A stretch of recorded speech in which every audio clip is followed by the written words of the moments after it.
Hello students, आपका स्वागत है मैथ्स हुई इजी में। मैं उम्मीद करता हूं कि अब तक जो मैंने आपको पढ़ाया है वो आपको समझ में आया है। अगर मेरा पढ़ाना आपको समझ में आता है तो इस चैनल को ज़्यादा से ज़्यादा शेयर करिए, लाइक करिए और सब्सक्राइब करिए। इससे भी ज़रूरी जो नीडी स्टूडेंट्स हैं उनको इस चैनल के बारे में बताइए। आइए अब हम आगे की पढ़ाई जारी करते हैं। हम अब परम्यूटेशंस एंड कॉम्बिनेशंस की 7.3 एक्सरसाइज को डिस्कस करेंगे। इसके पहले हम आपको बेसिक डिफरेंस बता देते हैं, परम्यूटेशन में क्या होता है और कॉम्बिनेशन में क्या होता है। किस तरीके के सवाल परम्यूटेशन के अंदर आते हैं और किस तरीके के सवाल कॉम्बिनेशन के अंदर आते हैं। आइए पहले हम परम्यूटेशंस के बारे में आपको बता देते हैं। परम्यूटेशन का मतलब होता है अरेंजमेंट।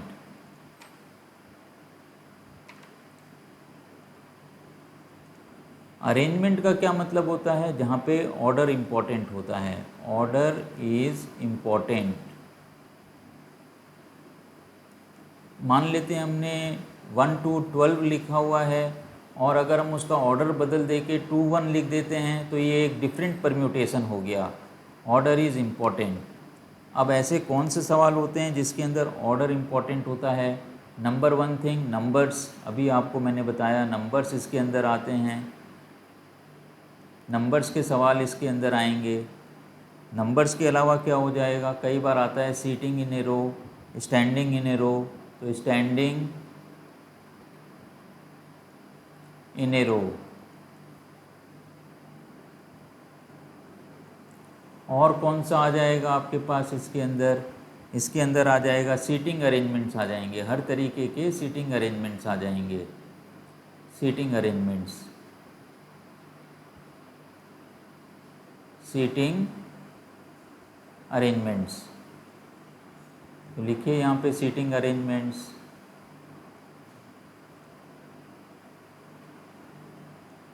अब बात करते हैं हम कॉम्बिनेशंस की।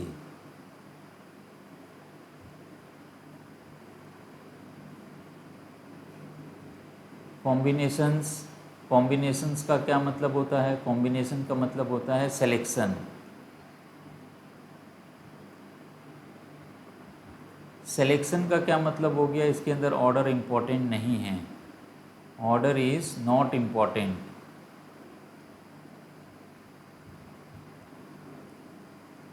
अब मान लेते हैं कि आपकी क्लास में से 11 बच्चों का सिलेक्शन होना है, क्रिकेट की टीम बनानी है। अब इससे कोई फ़र्क नहीं पड़ता है कि आपका सिलेक्शन पहले नंबर पे होता है या 11वें नंबर पे होता है। आप 11वें नंबर पे सेलेक्ट होके भी टीम के कैप्टन हो सकते हो। इसीलिए यहाँ पे ऑर्डर का इम्पोर्टेंस नहीं है। कैसे सवाल इसके अंदर आते हैं? इसके अंदर आते हैं जहाँ पे टीम बनानी हो या कोई ग्रुप बनाना हो, ग्रुप ऑफ स्टूडेंट्स को पिकनिक लेके जानी हो, तो वो सारे सवाल इसके अंदर आ जाते हैं। तो ये आपके क्या हो गए? टीम बनाने के, ग्रुप बनाने के ये सवाल कॉम्बिनेशंस में आते हैं। नंबर्स के, सीटिंग अरेंजमेंट्स के, स्टैंडिंग अरेंजमेंट्स के, इस तरीके के सवाल आपके आते हैं परम्यूटेशन के अंदर। और किसी भी सवाल में आपको सोचना है कि क्या यहाँ पे ऑर्डर का इम्पोर्टेंस है या नहीं है। ऑर्डर की इम्पोर्टेंस है तो इसका मतलब वो सवाल परम्यूटेशन का है। ऑर्डर मैटर नहीं करता है तो वो सवाल कॉम्बिनेशन का। ये सिंपल सा वो है, डिस्टिंक्शन है दोनों के बीच में। तो इस तरीके से हमने क्या है, परम्यूटेशंस में क्या होता है और कॉम्बिनेशंस में क्या होता है, इसके बारे में हमने थोड़ा सा डिस्कशन किया है। तो ये चीज़ आपको ध्यान रखनी है। तो आइए अब हम आपको 2 इम्पॉर्टेंट फॉर्मूलेस बताते हैं जो परम्यूटेशन की एक्सरसाइज में आपके यूज़ होंगे। तो आइए सबसे पहला फॉर्मूला है उसको हम लिखते हैं NPR से। नंबर वन थिंग हम डिनोट करते हैं NPR। NPR का क्या मतलब होता है? Arrangement of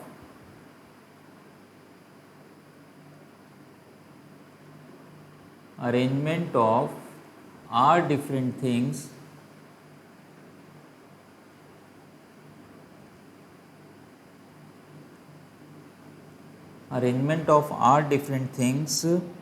out of n different things, out of n different things।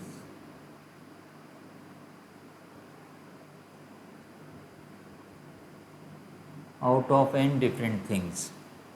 और इसके लिए जो फॉर्मूला दिया गया है वो simply n factorial divided by n minus r factorial, तो ये चीज़ बनती है। अब आ जाइए, अगर मान लेते हैं कि मेरे पास इसी के अंदर np 0 हो या np n हो, तो ये क्या बन जाएगा, np n ये बन जाएगा n factorial divided by n minus n factorial, that is n factorial divided by 0 factorial. 0 factorial 1 होता है, तो इसका आंसर आ गया n फैक्टोरियल। अगर n डिफरेंट थिंग्स में से मुझे सारी की सारी n चीज़ों को अरेंज करना है, तो इसका मतलब क्या हो गया, n फैक्टोरियल। NPR जब हम फॉर्मूला यूज़ करते हैं, इसके अंदर रिपीटिशन अलाउड नहीं होता है, मतलब R की R चीज़ें डिफरेंट होनी चाहिए, और ऊपर जो n चीज़ें आपको दी गई हैं वो भी सारी डिफरेंट होनी चाहिए। Repetition is not allowed in any case. आइए अब हम दूसरे फॉर्मूले की बात करते हैं। दूसरा फॉर्मूला क्या है हमारे पास, out of n things, out of n things, हमारे पास n थिंग्स हैं, हम यहाँ पे अब डिफरेंट नहीं कह रहे हैं, ये सारी डिफरेंट नहीं हैं। Out of n things p1 things are alike, p1 things are alike, p1 things are alike. क्या मतलब हुआ, इसके अंदर p1 चीज़ें एक जैसी हैं। p2 things are alike, p2 things are alike, मतलब p2 थिंग्स दूसरे एक जैसी हैं। And p3 things are alike, and p3 things are alike, rest all are different, rest all are different, rest all are different. Then number of arrangements, then number of arrangements, number of permutations or arrangements, number of permutations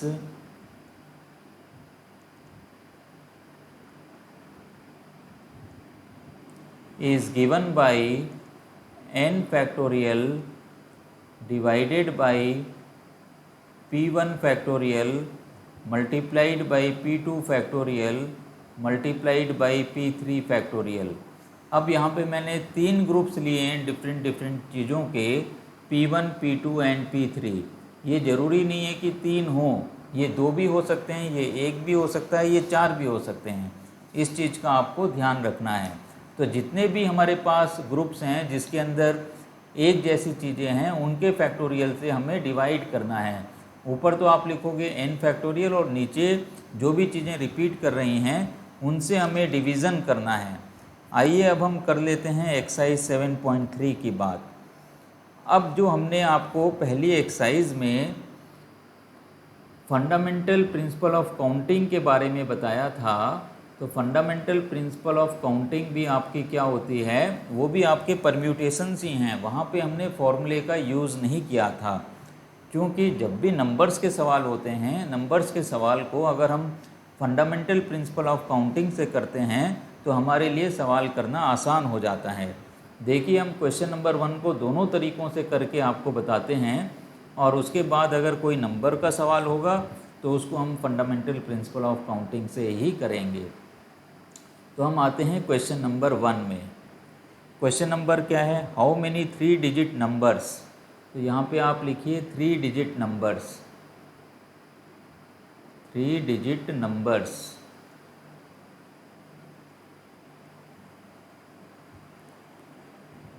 can be formed using the digits 1 to 9।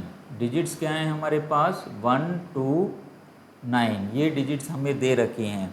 If no digit is repeated, 1 to 9 का मतलब क्या हो गया, हमें 9 digits हैं, ये 9 digits में से 3 डिजिट्स के नंबर्स बनाने हैं। तो 3 digits can be arranged out of 9। हम क्या लिखेंगे, 3 digits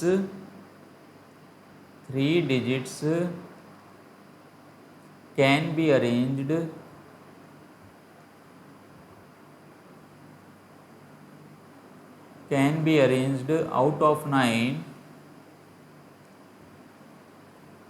out of 9 in 9p3 ways। 9p3 ways कितना बनेगा ये 9p3? 9 factorial divided by 9 minus 3 factorial. कितना आ गया ये? 9 फैक्टोरियल डिवाइडेड बाई 6 फैक्टोरियल। अब देखिए इसको हम कैसे लिख सकते हैं, 9 इंटू 8 इंटू 7 इंटू 6 फैक्टोरियल। ये आप नीचे भी आप 6 फैक्टोरियल डाल दीजिए और ये 6 फैक्टोरियल और ये 6 फैक्टोरियल आपका कैंसिल आउट हो जाएगा। अब आपको कितना मिल गया ये? 9 इंटू 8 इंटू 6। तो इसको हम मल्टीप्लाई कर लेते हैं, 9 इंटू 8 इंटू 6 को, जो भी आएगा वो हमारा आंसर हो जाएगा। तो 9 मल्टीप्लाइड बाई 8 मल्टीप्लाइड बाई 6, 432 ये आंसर आता है मल्टीप्लाई करने से। तो ये बन गया 432। This is equal to 432। अब मान लेते हैं कि मुझे ये वाला मेथड नहीं यूज़ करना है और मुझे जो है फंडामेंटल प्रिंसिपल ऑफ काउंटिंग बनानी है, तो इसी को मैं दूसरे मेथड से भी कर देता हूँ। अब चूँकि 3 डिजिट्स नंबर बनाने हैं, रिपीटिशन अलाउड नहीं है ना, नो डिजिट इज़ रिपीटेड, इसके अंदर लिखा ही हुआ है रिपीटिशन नॉट अलाउड, रिपीटिशन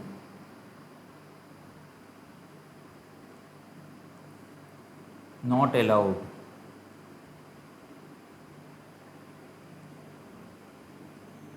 तो हम यहाँ पे 3 आप ब्लैंक्स बना लीजिए, 1 2 3, जैसे हम फंडामेंटल प्रिंसिपल ऑफ काउंटिंग पहली एक्सरसाइज में किया था। ये वाली जगह 9 तरीके से फिल हो सकती है। ये तरीका क्योंकि एक डिजिट यूज़ हो गई है तो 8 वेज में फिल हो सकती है, और एक और डिजिट यूज़ हो गई है तो ये 7 वेज में फिल हो सकती है। देखिए हमें क्या मिल गया, 9 इंटू 8 इंटू 7। तो ये चीज़ हमें मिलनी चाहिए। एक चीज़ यहाँ पे मैंने 9 इंटू 8 इंटू 6 लिख दिया है, तो इसको भी आपको क्या करना पड़ेगा, इसको आपको 7 करना पड़ेगा। 9 इंटू 8 इंटू 7, तो आंसर भी बदल जाएगा आपका। तो ये अच्छा हो गया कि मुझे यहीं पे दिखाई दे गया अभी 9 इंटू 8 इंटू 7। तो ये आंसर अब हम रीवेरीफाई कर लेते हैं क्या आ जाएगा। तो ये हो जाएगा आपका 9 इंटू 8 इंटू 7, 504। तो ये आंसर बनता है आपका 504। तो ये भी आंसर कितना हो गया, 504। तो इस तरीके से हमने क्वेश्चन नंबर 1 को किया है।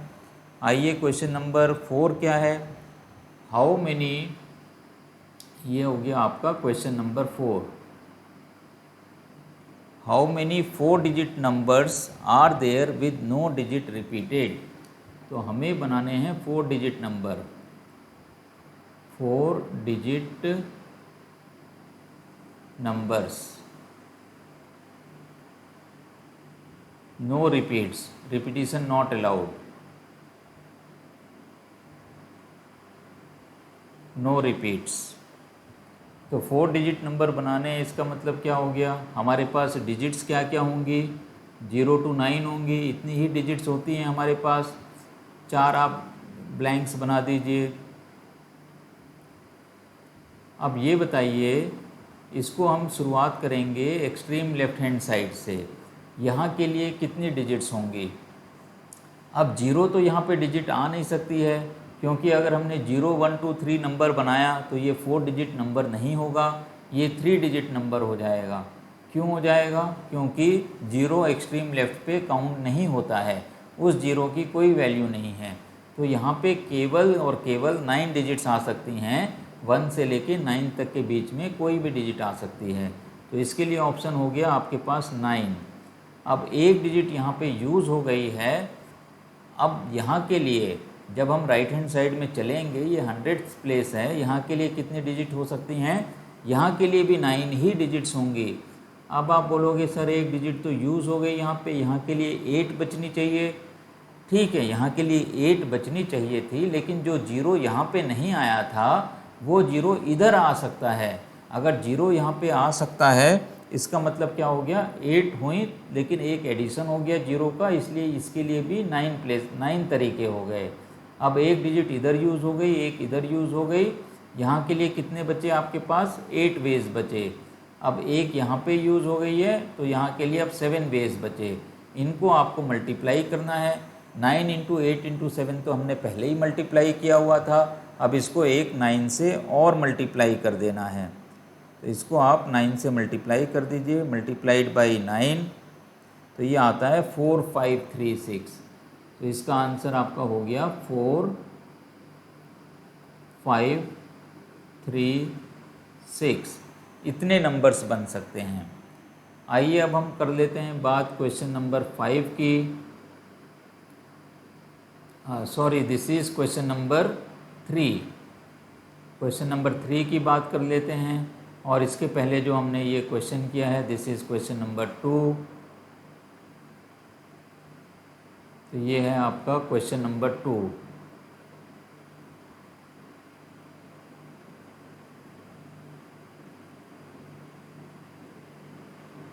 अब हम करते हैं क्वेश्चन नंबर 2 को।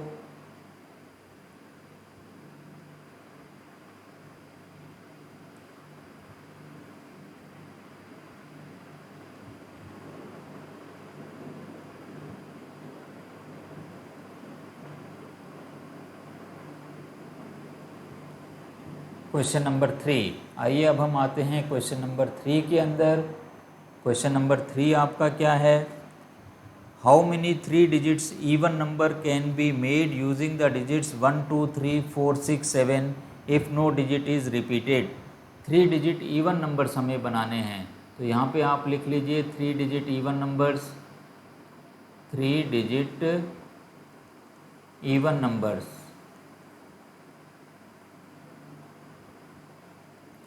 3 डिजिट्स इवन नंबर्स। डिजिट्स तो आपकी कितनी दे रखी हैं इसके अंदर?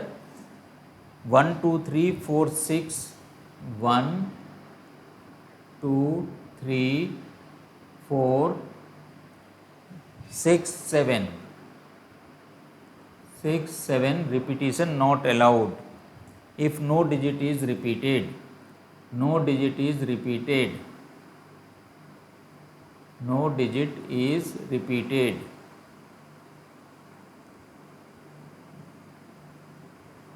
No digit is repeated. तो अब हमें यहाँ पे 3 डिजिट इवन नंबर्स बनाने हैं। तो यहाँ पे आप 3 गैप्स बना दीजिए।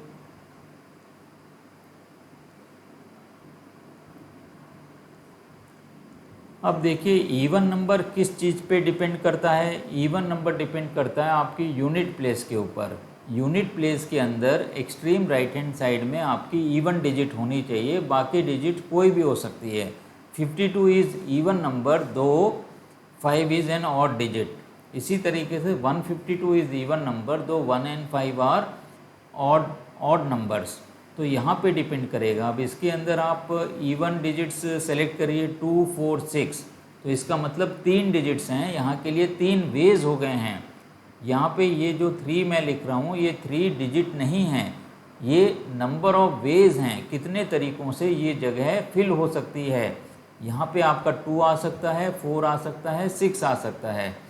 अब ये टोटल आपके पास कितनी डिजिट्स हैं? ये टोटल आपके पास 6 डिजिट्स हैं। 6 में से एक डिजिट यहाँ पे यूज़ हो गई है, तो यहाँ के लिए आपके पास कितनी डिजिट्स बची? 5 बची। तो ये आप लिख दीजिए 5, और यहाँ के लिए आपके पास बचती हैं 4 डिजिट्स।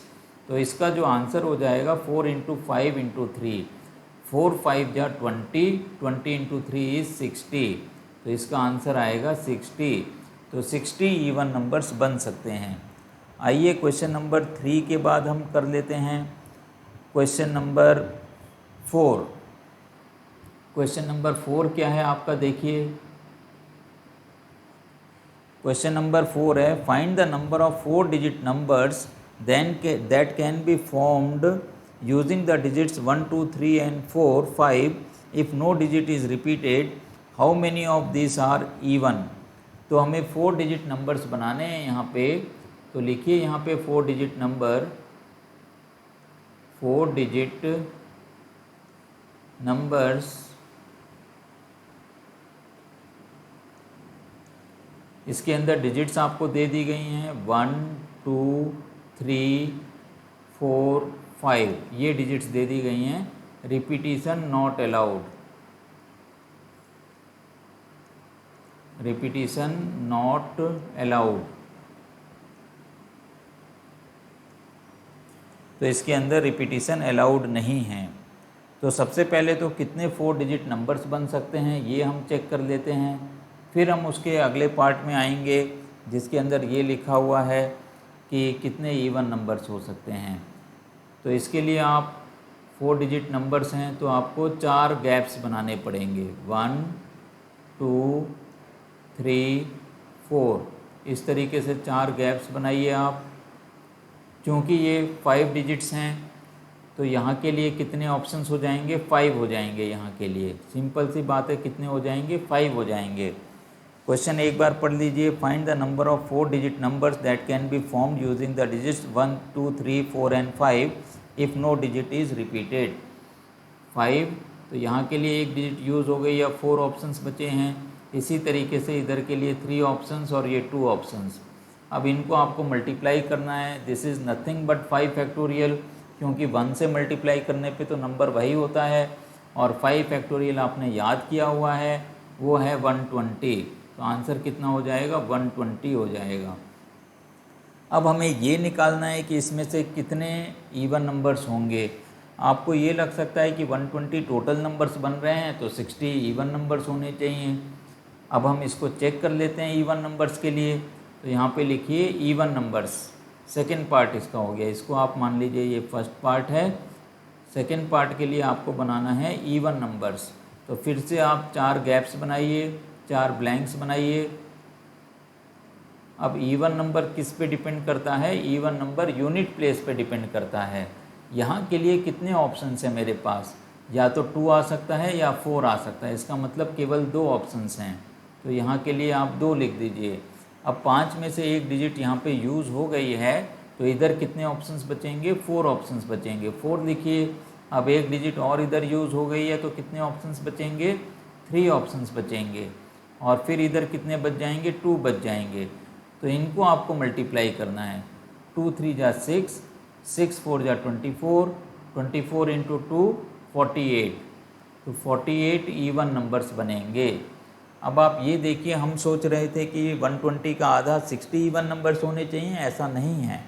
इवन नंबर्स 48 हैं, बाकी जितने भी बच गए हैं वो ऑटोमेटिकली कितने हो जाएंगे, ऑड नंबर्स हो जाएंगे। तो इसीलिए हमें हर चीज़ को वर्कआउट करना है, केवल हमें अंदाज़ा नहीं लगाना है।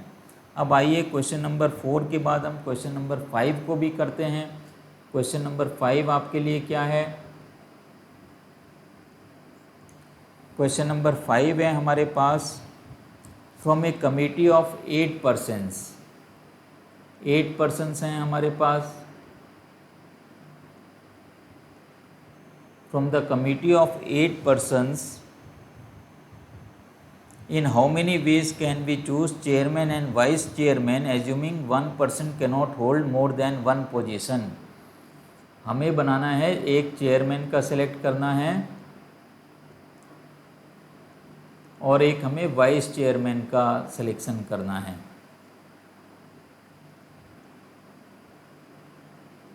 अब देखिए 8 लोग हैं। पहले अगर हम चेयरमैन को नियुक्त करते हैं, चेयरमैन को बनाते हैं, तो उसके लिए कितने तरीके होने चाहिए, 8 वेज होने चाहिए। तो आप लिख दीजिए chairman can be selected in 8 ways.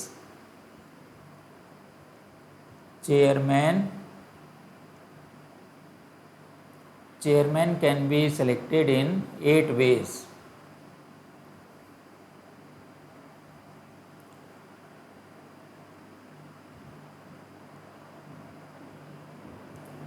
Chairman can be selected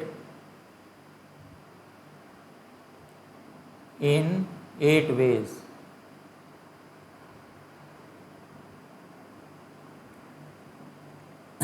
after chairman is selected, vice chairman can be selected in 7 ways. Vice chairman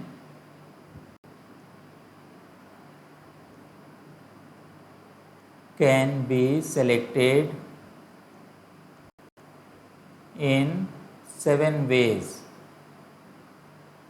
अब ये 7 वेज क्यों हुआ है? क्योंकि जिस व्यक्ति को हमने चेयरमैन बना दिया है, अब वो आदमी वाइस चेयरमैन नहीं बन सकता है।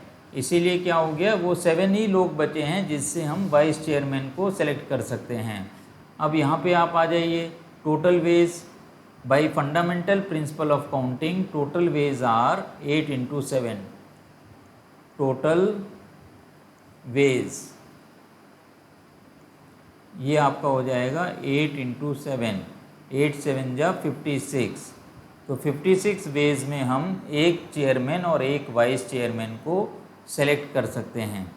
इस तरीके से ये क्वेश्चन नंबर 5 बहुत ही आसान था, जिसको हम कर चुके हैं। अब आइए हम डिस्कस करते हैं क्वेश्चन नंबर 6। लिखिए यहाँ पे क्वेश्चन नंबर 6। क्वेश्चन नंबर 6 है हमारे पास, find n if n-1 P3 is to n P4, ये रेशियो हो गया is to n P4, this is equal to 1:9। हमें क्या निकालना है? n की वैल्यू निकालनी है। तो ये n P3 की आप डेफिनेशन लगा दीजिए। ये क्या बन जाएगा आपके पास? n-1 factorial divided by n-1 -3 factorial. ये रेशियो का साइन लगा दीजिए, is to n factorial divided by n-4 factorial. ये किसके इक्वल है? ये आपका 1:9 के इक्वल है। अब ये देखिए ये कितना बन जाता है? n-1 factorial divided by n-4 factorial. This is n factorial divided by n-4 factorial and this is 1:9। अब इसको रेशियो में ले लेते हैं हम, तो ये बन गया n-1 factorial divided by n-4 factorial. अब डिवीज़न करना है, मतलब रेसिप्रोकल से मल्टीप्लाई करना है। n-4 factorial divided by n factorial. अब ये n-4 और n-4 कैंसिल आउट हो जाएगा, इधर आ गया आपके पास 1/9। अब n-1 फैक्टोरियल और n फैक्टोरियल है, तो कौन सा इसके अंदर बड़ा है? इसके अंदर n फैक्टोरियल बड़ा है, तो n फैक्टोरियल को मैं लिख सकता हूँ n × n-1 फैक्टोरियल। मैंने आपको बताया था 5 फैक्टोरियल को हम 5 × 4 फैक्टोरियल लिख सकते हैं। इसी तरीके से n फैक्टोरियल को हम n × n-1 फैक्टोरियल लिख सकते हैं। अब ये भी आपका कैंसिल हो गया, n-1 फैक्टोरियल। हमें क्या मिल गया? 1/n is equal to 1/9। तो इससे हमें n की वैल्यू मिल जाएगी। n की वैल्यू कितनी आ गई? n की वैल्यू 9 आ गई। इस तरीके से हमने क्वेश्चन नंबर 6 को किया है। आइए अब हम क्वेश्चन नंबर 7 भी करते हैं। क्वेश्चन नंबर 7 क्या है आप देखिए। क्वेश्चन नंबर 7 है हमारे पास,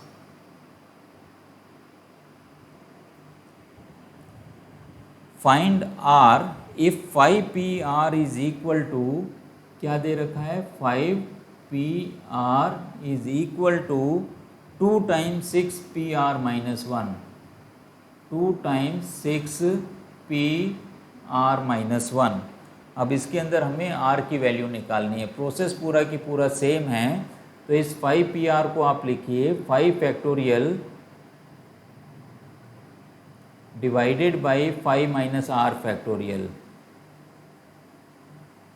and this is equal to 2 multiplied by 6 factorial divided by 6 - r - 1, 6 - r - 1 factorial. तो ये चीज़ आपकी आ जाएगी। फिर से हम इसको यहाँ पे यही लिख रहे हैं, 5 factorial divided by 5 - r factorial and this is equal to 2 multiplied by 6 factorial divided by 6 minus r plus 1, तो ये कितना बन जाएगा 7 माइनस आर फैक्टोरियल, तो ये बन गया 7 माइनस आर फैक्टोरियल। अब जो नंबर्स एक जैसे होते हैं, कंपेरेबल होते हैं, उसमें से बड़े नंबर को फैक्टराइज किया जाता है जिससे छोटे फैक्टोरियल को हम कैंसिल आउट कर दें। तो लेफ्ट हैंड साइड में तो दोनों ही छोटे फैक्टोरियल्स हैं, 5 factorial divided by 5 minus r factorial आप लिखिए। राइट हैंड साइड में 2 की जगह पे 2 लिखा होगा। 6 फैक्टोरियल 5 फैक्टोरियल से बड़ा होता है, इसीलिए हमने इसको लिख दिया 6 इंटू 5 फैक्टोरियल। और 7 minus r factorial 5 minus r factorial से बड़ा है, तो इस 7 माइनस आर फैक्टोरियल को फैक्टराइज हम करेंगे। तो ये आपका आ गया 7 माइनस आर, एक कम करोगे 6 माइनस आर, और ये मिल गया आपके पास 5 माइनस आर फैक्टोरियल। अब ये 5 माइनस आर फैक्टोरियल इस 5 माइनस आर फैक्टोरियल से कैंसिल, और ये 5 फैक्टोरियल इस 5 फैक्टोरियल से कैंसिल। कितना मिल जाएगा 1 is equal to 2 into 6 12, 12 divided by 7 minus r 6 minus r, 7 minus r 6 minus r. इसको हमें सॉल्व करना है, क्रॉस मल्टीप्लाई हम कर लेते हैं, तो ये बन जाएगा 7 minus r multiplied by 6 minus r is equal to 12। इस 12 को भी आप लेफ्ट हैंड साइड में ले आइए और इस इक्वेशन को आप मल्टीप्लाई कर दीजिए। 7 into 6 42, minus 7 r minus 6 r that is minus 13 r, plus r square, plus r square minus 12 is equal to 0। अब इसको हम रीअरेंज कर लेते हैं, आर स्क्वायर को पहले लिख लेते हैं, r square minus 13 r plus 30 plus 30, 42 में से 12 को माइनस करेंगे 30 आ जाएगा, दिस इज इक्वल टू 0। अब आप इस 13 को ब्रेक करिए, तो जिससे कि हमारा सम जो है वो तो 13 बन जाए, लेकिन प्रोडक्ट कितना होना चाहिए, प्रोडक्ट हमारा 30 होना चाहिए। तो ये कैसे बनेगा 15 इंटू 2 इज़ 30, और ये नहीं, हमें जो है प्लस 30 इसके अंदर बनाना है। तो ये तो 7 6 42, 42 में से अगर हम 12 को माइनस करते हैं, 42 माइनस 12 हो गया, यहाँ पे 30 हो गया। तो इसको हमें 30 बनाना है, तो एक तो होता है 6 5 जा 30, लेकिन 6 और 5 आपका कितना हो जाएगा, 6 और 5 तो आपका 11 बनेगा, तो उससे तो बनेगा नहीं, ये 30 नहीं बनेगा। और देखिए और क्या इसके लिए हो सकता है। ये हम क्वेश्चन नंबर 7 का फर्स्ट पार्ट कर रहे हैं, आइए इसको अभी हम कर लेते हैं जल्दी से। क्वेश्चन नंबर 7 है ये, और उसके लिए हम फर्स्ट पार्ट कर रहे हैं। इसके लिए 3 एक बनना चाहिए, 10 इंटू 3, 10 इंटू 3 क्या हो जाता है 30 हो जाता है। तो यहाँ पे आप लिख दीजिए r square minus 10 r minus 3 r plus 30 is equal to 0। तो एक आर आप कॉमन निकाल लीजिए, एक आर कॉमन निकाल लोगे, कितना बचेगा, आर माइनस 10 बचेगा, प्लस माइनस 3 कॉमन निकाल लीजिए, माइनस 3 ही यहाँ पे लिख देना चाहिए, प्लस की जगह पे माइनस 3 ही लिख देते हैं हम। तो ये क्या हो जाएगा, एक तो हमने ये आर निकाल लिया है,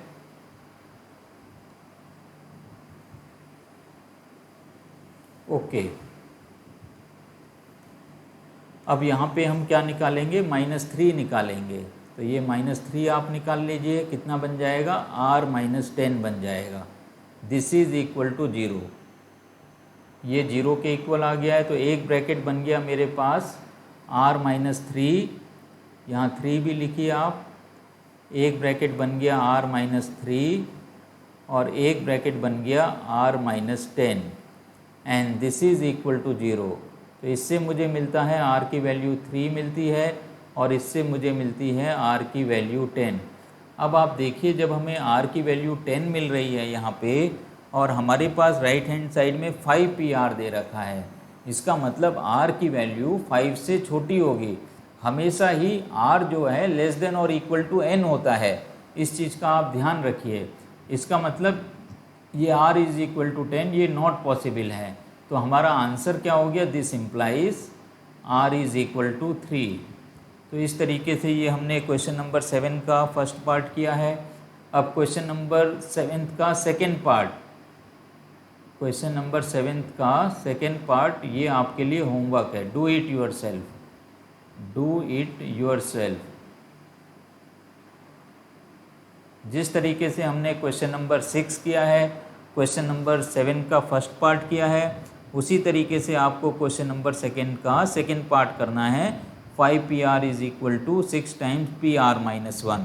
इसके बाद अगली क्लास में हमारे पास वर्ड प्रॉब्लम्स आ जाते हैं 8 to 11, उनको हम डिस्कस करेंगे। तो आज की क्लास को हम यहीं पे समाप्त करते हैं। मैं उम्मीद करता हूँ कि मैंने आपको जो पढ़ाया है वो आपको समझ में आया है। अगर मेरा पढ़ाना आपको समझ में आया है तो इस चैनल को ज़्यादा से ज़्यादा शेयर करिए, लाइक करिए और सब्सक्राइब करिए। इससे भी ज़रूरी जो नीडी स्टूडेंट्स हैं उनको इस चैनल के बारे में बताइए, जिससे वो भी अपनी पढ़ाई को आसानी से जारी रख सकें। Have a nice day.